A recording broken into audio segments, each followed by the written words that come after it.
Hi friends, ఈ video ఎలా start చేయాలో నాకైతే పూర్తిగా అర్థం కావట్లేదు అనమాట. రీసెంట్గా ఈ 1 వీక్లోనే ఒక 2 సాడ్ న్యూస్ వినాల్సి వచ్చింది. సో వాళ్ళు మా తెనాలి నుంచే అనమాట. ఇక్కడ రెండు విషయాలు భయ్య. ఒకటి, అవతల వాళ్ళు వచ్చి మనల్ని ఏమైనా చేయాలంటే మనం ఏమైనా కదిలియాలి, లేదంటే కదిలిపోయినా వాళ్ళు ఏమైనా చేస్తారని భయపడాలి. లేదంటే మనం ఎంత వీలైతే అంతవరకు అంత జాగ్రత్త అయితే తీసుకోవాలి. కొన్నిసార్లు జాగ్రత్త ఉన్నా సరే సిచ్యువేషన్ అట్లా లీడ్ అవుతుంది అనమాట. సో దానికి మనం ఏం చేయలేము.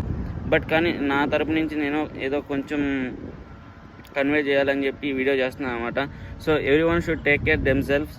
వెళ్ళేవాడికి అనవసరం అనమాట. ఇప్పుడు మనం ఒక రోడ్డు మీద వెళ్తున్నామంటే ఒక అమెరికన్ ఉన్నాడంటే వాడికి సంబంధం లేదు, వాడు అసలు పట్టించుకోడు. మనం అయితే అనుకుంటాం సో ఒకటి కింద పడితే లేపుదామని, వాళ్ళైతే అసలు అనుకోని కూడా అనుకోరు. సో మీరు బయటికి వెళ్ళేటప్పుడు నలుగురు ఫ్రెండ్స్తోనో లేదంటే ఒకళ్ళు వెళ్ళేటట్టయితే పట్టపగలో జనాలు ఉన్న వైపు నుంచి వెళ్ళండి. ఇబ్బంది ఉండదు మనకి. ఇంట్లో వాళ్ళు ఎంతో ఆశతో పంపిస్తారన్నమాట, దాన్ని నిరాశలు చేయొద్దు.